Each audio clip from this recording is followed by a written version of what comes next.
오늘 하나님 말씀은 로마서 8장 31절에서 39절까지 말씀입니다. 신약성경 250쪽에 있습니다.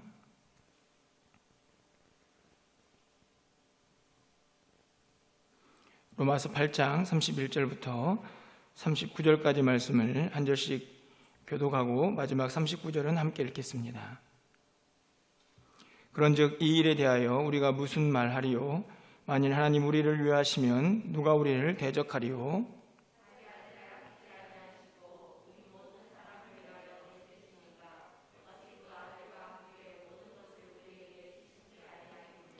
누가 등이 하나님께서 택하신 자들을 고발하리요? 의롭다 하신 이는 하나님이시니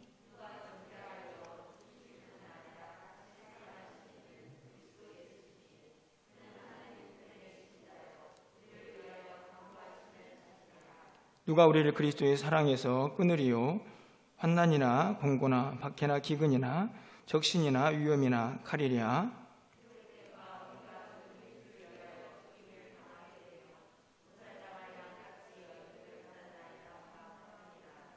그러나 이 모든 일이 우리를 사랑하시는 이로 말미암아 우리가 넉넉히 이기느니라.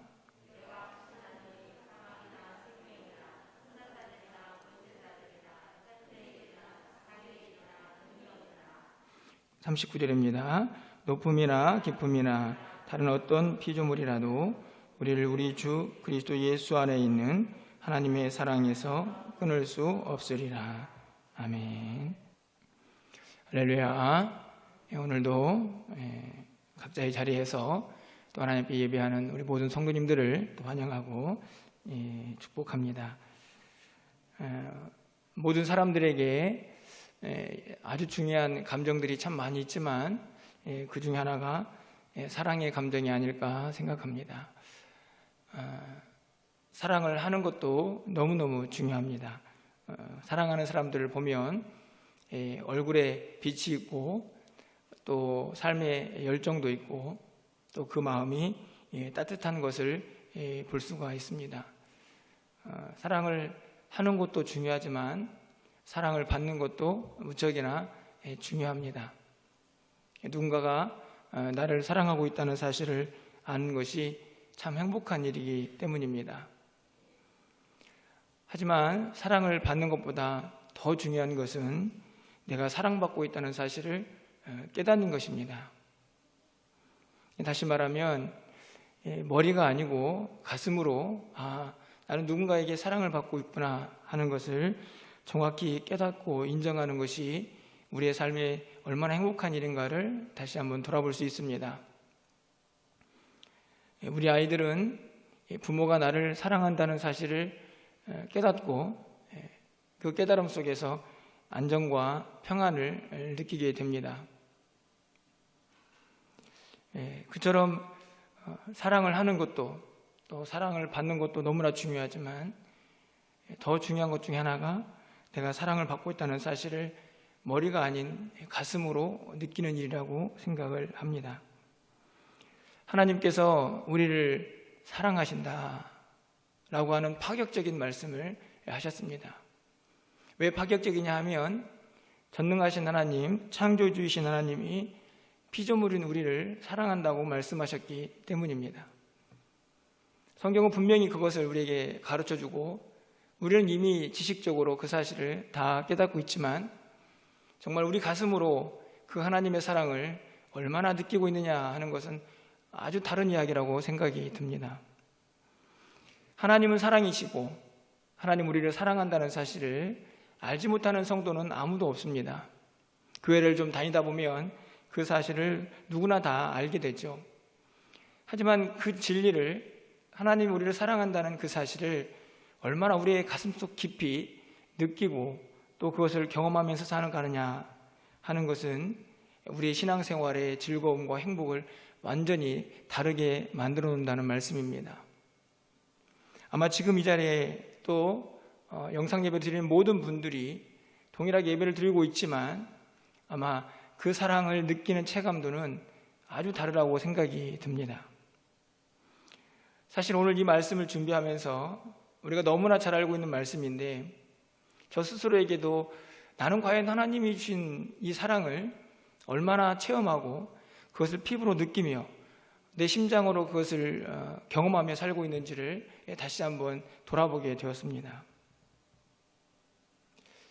말씀을 묵상하면서 참 부족하다, 아직 멀었다, 이런 생각이 들었습니다. 그러면서 사실 오늘 이 말씀을 전하는 것이 저에게는 큰 부담이기도 했습니다. 너무나 잘 알고 있는 말씀인데 그 사랑이 흠뻑 젖어서 살고 있지도 못하면서 이런 말씀을 전할 수 있을까 하는 두려움이 제 안에 있었기 때문입니다. 하지만 다시 한번 용기를 내어서 우리 모두가 이 사랑을 다시 한번 우리의 마음속에 새기고 그 사랑을 느끼며 삽시다 라고 또 저에게 또 여러분에게 권면하고자 이 말씀을 함께 좀 묵상해 보려고 합니다. 이 로마서 8장은 우리가 알고 있는 것처럼 로마서 전체의 핵심이라고 말할 수 있습니다. 어찌 보면 성경 전체에서도 아주 중요한 한 장이 로마서 8장이라고 생각이 듭니다. 그 이유는 하나님의 구원 계획, 그리고 구원의 사역, 그리고 그 뜻, 그 은혜, 그 사랑이 이 8장 속에 고스란히 담겨져 있기 때문입니다. 하나님께서 우리를 사랑하신다 라고 말할 때 우리가 가장 먼저 기억해야 할 것은 그 사랑의 의미, 그 사랑의 내용이 무엇인가 하는 것입니다. 여러분 32절 상반절 말씀을 가서 보시면 잘 기록이 되어 있습니다. 자기 아들을 아끼지 아니하시고 우리 모든 사람을 위하여 내주신 이가. 하나님께서 우리를 사랑하시는데 그 사랑의 모습, 방법은 자기 아들을 아끼지 아니하시는 것입니다. 사실 우리가 우리의 모습으로 상상해 보면 도저히 상상조차도 할 수 없는 그런 모습이 아닐까 생각합니다. 하나님께서 우리를 사랑하시는데 자기 아들을 우리에게 주십니다. 그런데 그 아들을 주시는데 전혀 아까워하지 않습니다.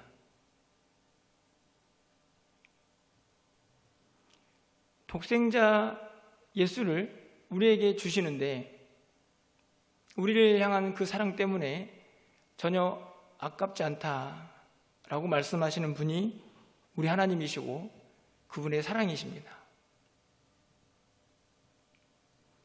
저는 이 32절 상반절에서 한참을 머무르고 제 모습을 한번 돌아봤습니다. 누군가를 이렇게 사랑할 수 있을까? 여러분 어떠신가요? 자기 아들을 아끼지 아니하시고 우리에게 주시는 하나님의 사랑을 여러분이 상상을 할 수 있으십니까? 창세기 보면 이런 사람이 한 명 더 등장을 하죠. 아브라함입니다. 창세기 22장 12절 하반절에 이렇게 기록이 되어 있습니다. 내가 내 아들 내 독자까지도 내게 아끼지 아니하였으니 내가 이제야 내가 하나님을 경외하는 줄을 아노라. 아브라함도 하나님 앞에 자기의 독자를 드리는데 아끼지 않았다. 사실 이런 표현들을 보면 저의 인간적인 생각으로는 정말 제정신이 아닌 것처럼 너무나 파격적으로 느껴지는 구절들입니다. 어떻게 아들을 바치는데 아까워하지 않았을까? 그런데 오늘 이 아브라함의 하나님을 향한 사랑, 그래서 그 사랑을 보고 하나님이 야, 네가 나를 정말 경외하고 사랑하는 줄 알았다라고 하는 이 확증, 이 일을 고스란히 오늘 하나님도 우리에게 행하고 계십니다. 아브라함이 말로만 하나님을 경외하지 않았습니다. 그의 아들을 아낌없이 바치는 그 사랑으로 하나님을 정말 경외합니다라고 확증하죠. 하나님도 우리를 말로만 사랑하지 않으셨습니다. 내가 너희를 사랑한다 하지 않으시고 자기 아들을 우리를 위하여 아끼지 않으셨습니다. 로마서 5장 8절 말씀이죠. 우리가 아직 죄인 되었을 때에 예수께서 우리를 위하여 죽으심으로 하나님께서 우리에 대한 자기의 사랑을 확증하셨느니라.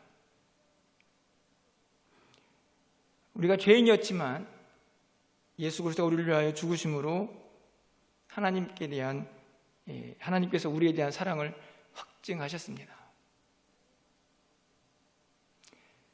저는 이 말씀을 보면서 도대체 우리가 뭐길래 하나님은 자기 아들을 우리에게 주시면서까지 내가 너희를 사랑한다고 확증하셔야 했을까?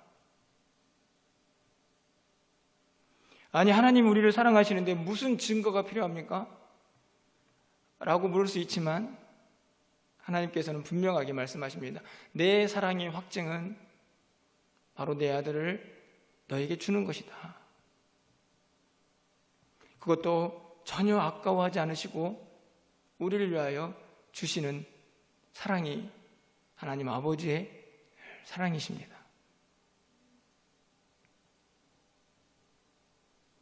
하나님께서는 로마서 8장 33절에서 또 이렇게 말씀하십니다.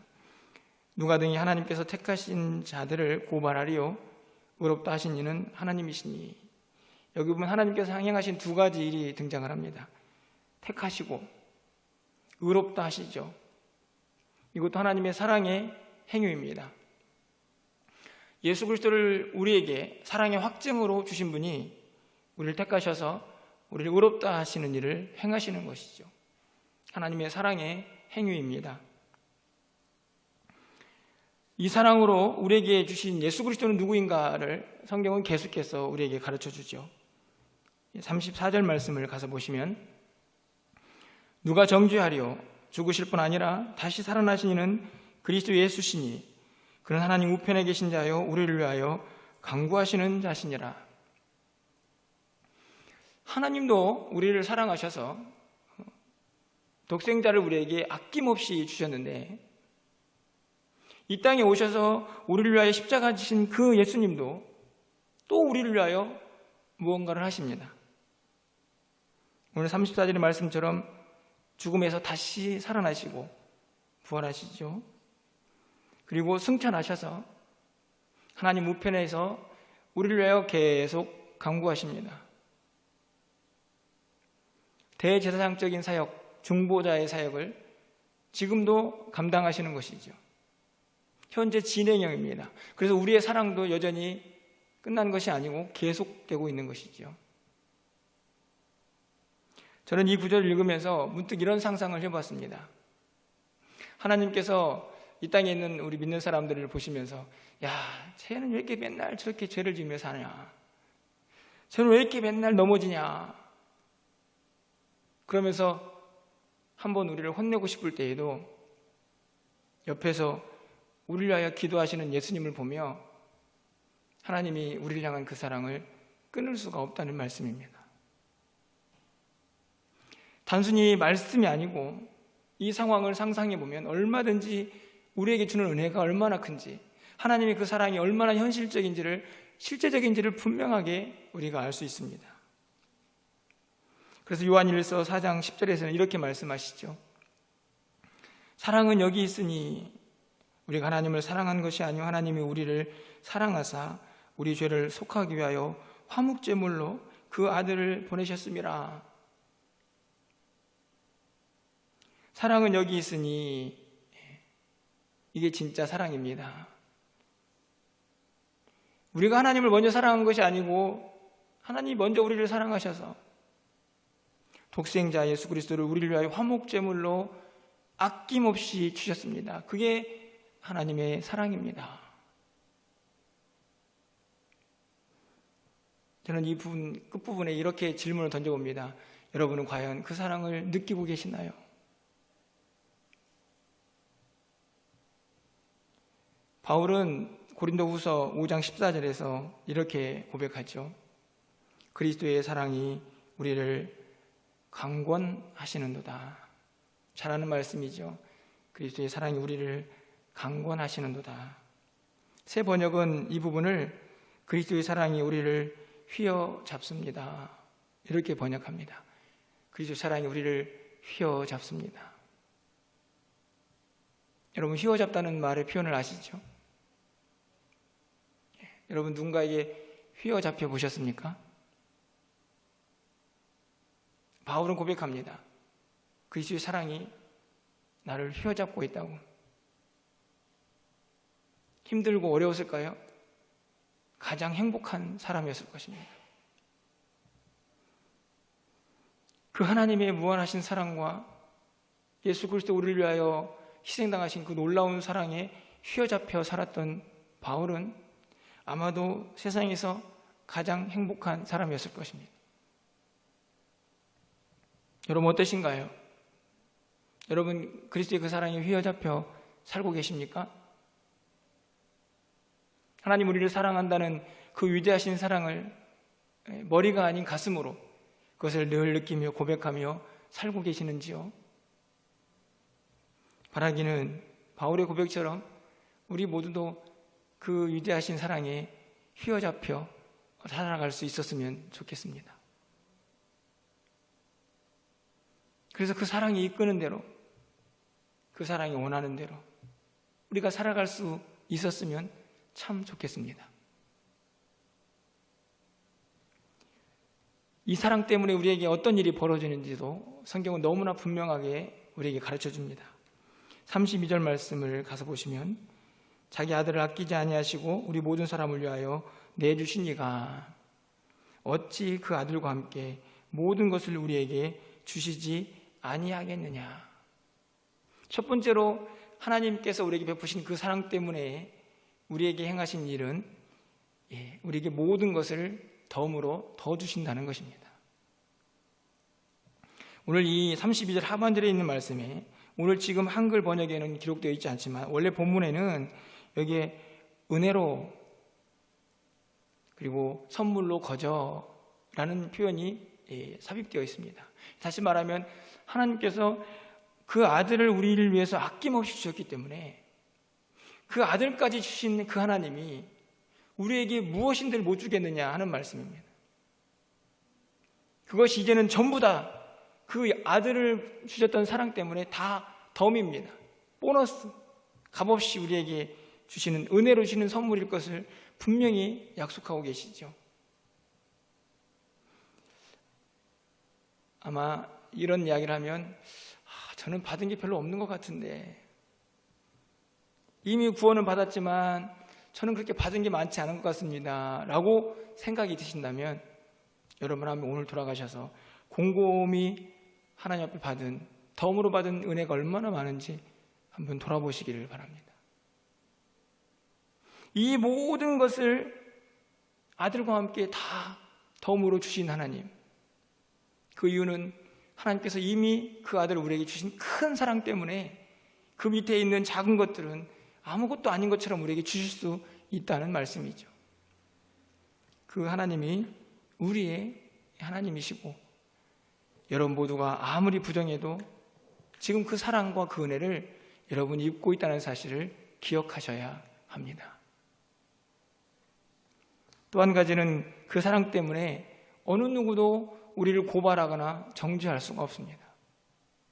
33절 말씀을 가서 보시면, 누가 등이 하나님께서 택하신 자들을 고발하리요. 의롭다 하신 이는 하나님이시니 아무도 우리를 고발할 수 없습니다. 여러분, 34절 상반절에 누가 정죄하리요. 우리를 고발할 수도 없고 정죄할 수도 없습니다. 다시 말하면 저 사람 죄인이에요, 저 사람 죄를 지었어요 라고 법정에 아무도 세울 수 없습니다.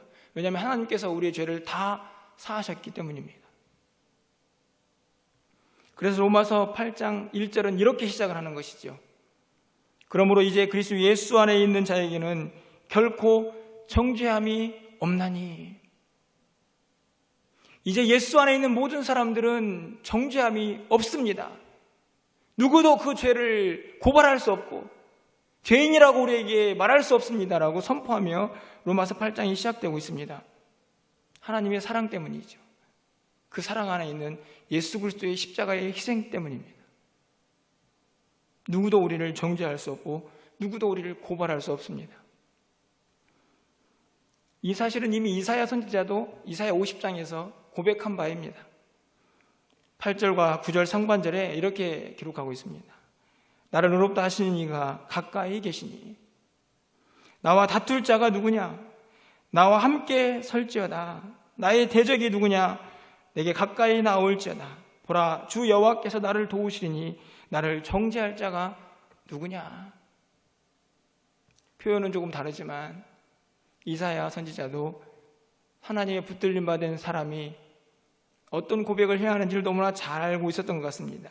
나와 하나님 함께 계시는데, 나를 의롭다 하신 이가 하나님이신데 누가 나를 정죄하고 누가 나를 법정에 세우며 고발하겠느냐 라고 담대하게 외치는 것이죠. 하나님이 하셨기 때문입니다.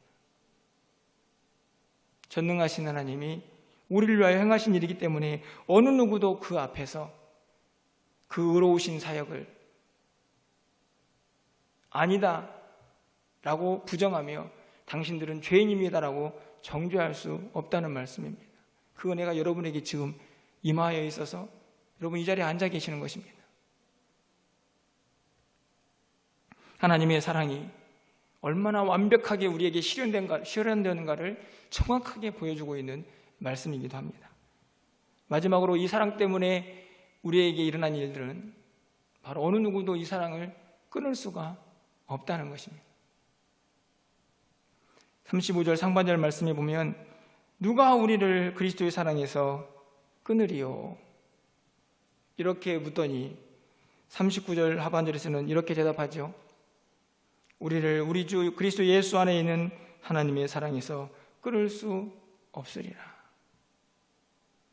누가 우리를 주님의 사랑에서 끊을 수 있겠느냐? 아무도 끊을 수 없느니라 라고 묻고 답하고 있습니다. 여러분, 끊는다는 것이 무엇입니까? 분리를 의미합니다. 끊어지면 분리되죠. 어느 누구도 하나님으로부터 우리를 분리시킬 수 없다는 말씀입니다. 우리는 이 분리, 이 단절의 아픔을 이미 잘 알고 있습니다. 성경 말씀을 통해서. 우리가 알고 있는 것처럼 창세기 3장에 가보면 아담과 하와가 범죄하죠. 죄가 우리에게 들어와서 하나님과 우리 사이에 단절이 생겨납니다. 분리 일어나죠. 예수님께서 이 땅에 오셔서 그 막힌 담들을 허무시고 그 단절을 다시 이으셨습니다. 그리고 이제는 그 사역이 너무나 완벽하게 어느 누구도 그 사랑에서 우리를 분리시킬 수 없다는 말씀입니다. 구체적인 그 사랑을 끊고자 하는 방해 세력들이 구체적으로 드러나 있습니다. 35절 하반절 말씀이죠. 환난, 곤고, 박해, 기근, 적신, 위험, 칼. 표현은 좀 다르지만 우리를 온통 힘들게 하는 것들입니다. 육체적으로, 정신적으로 우리를 위협하고 우리를 힘들게 하고 우리를 유혹하는 수많은 것들을 표현하죠. 그래서 우리의 모습이 어떻습니까? 36절 말씀을 가서 보시면 기록된 바 우리가 종일 주를 위하여 죽임을 당하게 되며 도살당할 양같이 여김을 받았나이다 함과 같으니라. 시편 말씀을 그대로 인용하는 것인데 우리의 모습이 도살당할 양처럼 처량하기 그지없습니다. 사실은 양은 자기가 죽는 줄도 잘 모릅니다. 이 세상이 우리를 얼마나 이 사랑에서 끊어내려고 하는지 분명히 보여주는 말씀이죠.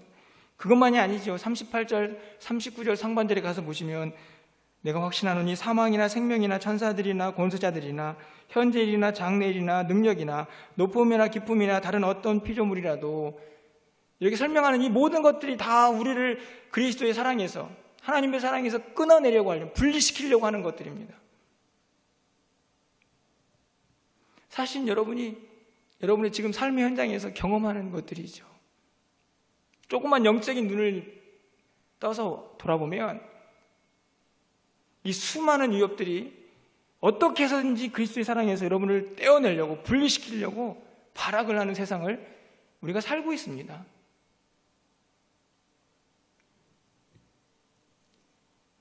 이 내용들을, 우리를 그리스도의 사랑에서 떼어내려고 방해하는 모든 것들을 하나씩 설명하지 않아도 이미 우리가 다 경험하고 있는 것들입니다. 이 땅에는 어떤 피조물들, 이 땅에는 모든 하나님 만든 피조물들이 하물며 우리를 다 그 사랑에서 떼어내려고 애를 쓰고 있는 모습을 우리가 보고 있다는 말씀이죠. 하지만 성경은 분명히 기록합니다. 결코 이것들이 하나님과 우리 사이에 있는 사랑의 끈을 끊을 수 없다는 것을.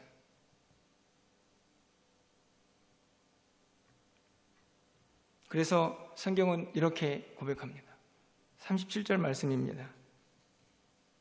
그러나 이 모든 일에 우리를 사랑하시는 이로 말미암아 우리가 넉넉히 이기느니라. 아무리 악한 것들이 우리를 유혹하고 넘어뜨리고 그래서 그 사랑에서 끊으려고 하지만 결국 우리는 이길 것이다. 어느 누구도 이 사랑에서 끊을 수 없다는 말씀입니다. 이기는데 어떻게 이깁니까? 넉넉히 이기죠. 저는 이 표현을 참 좋아합니다. 넉넉히. 겨우 어쩔 수 없이 이기는 게 아니고 이기고 남습니다.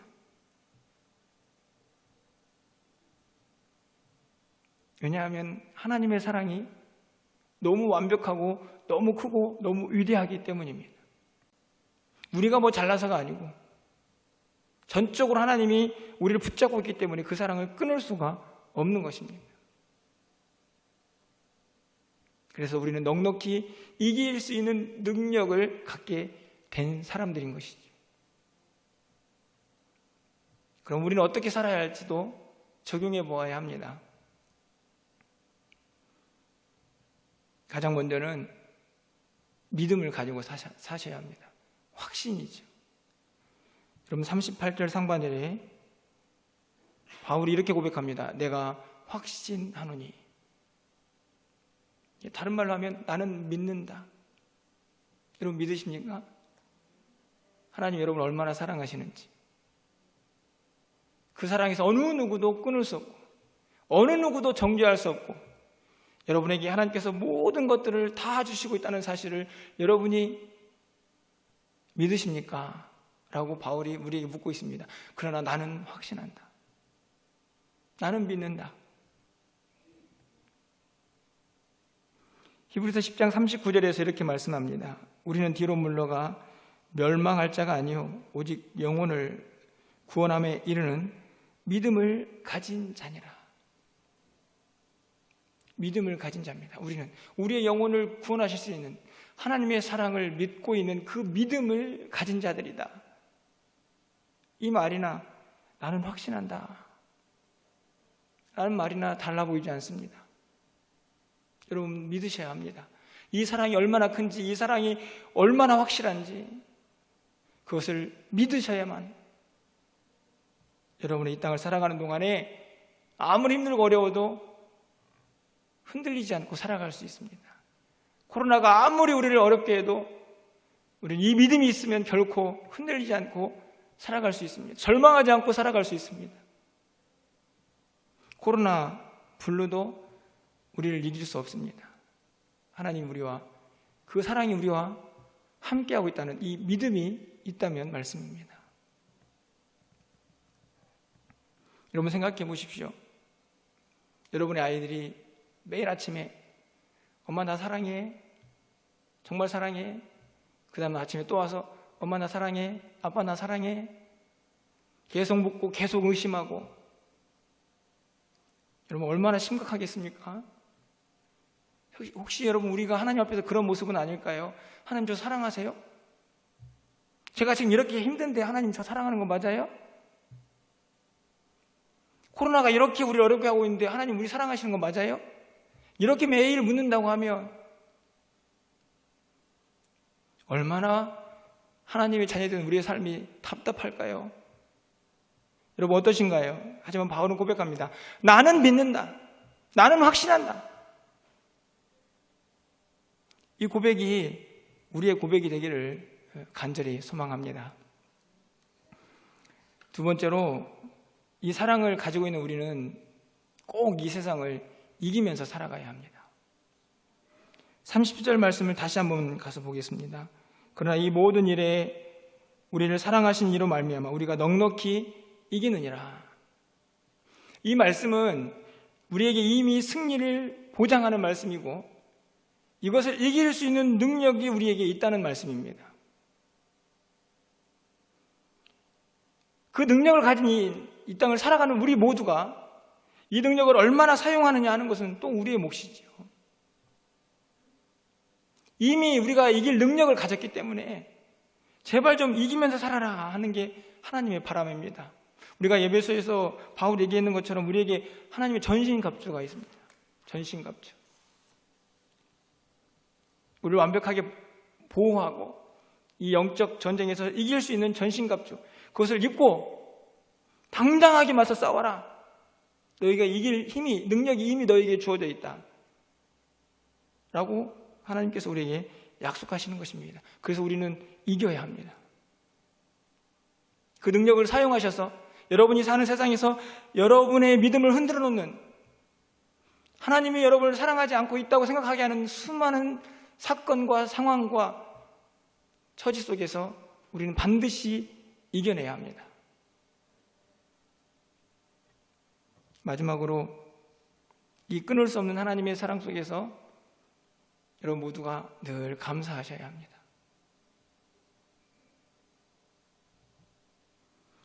하나님께서 우리에게 아들까지 아낌없이 주신 사랑을 행하셨기에 다른 어떤 것이 덤으로 주어지지 않아도 감사하셔야 합니다. 그 은혜가 너무 크기 때문입니다. 뿐만 아니라 서로 사랑하셔야 합니다. 하나님께서 우리를 사랑하셨기 때문에 우리도 이제 서로 사랑해야 하는 것이죠. 그 사랑을 경험하고 그 사랑을 느끼는 사람은 반드시 누군가를 또 사랑하게 되어 있습니다. 여러분, 대부분 많은 사람들이 아이들이 나중에 탈선하고 또 이런저런 어려움을 겪는 이유들 중에 하나가 어렸을 때 사랑이 부족했다 이런 말 하지 않습니까? 하지만 그 사랑을 많이 받는 사람은 나중에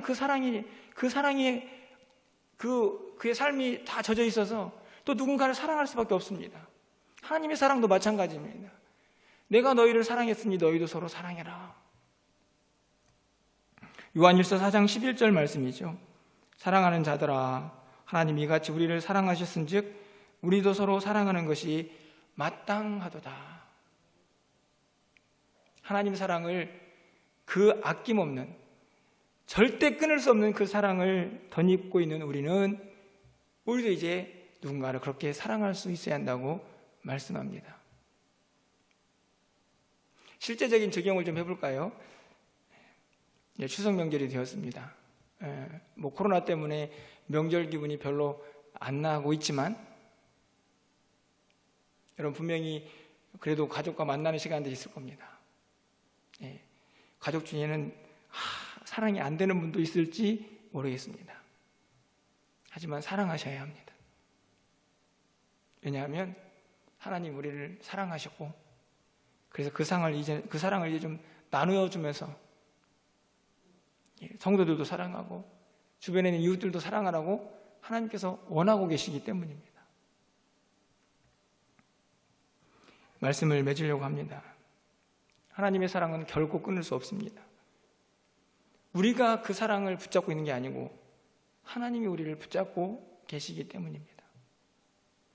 그래서 31절에서 이렇게 말씀하죠. 그런즉 이 일에 대하여 우리가 무슨 말하리요? 만일 하나님이 우리를 위하시면 누가 우리를 대적하리요?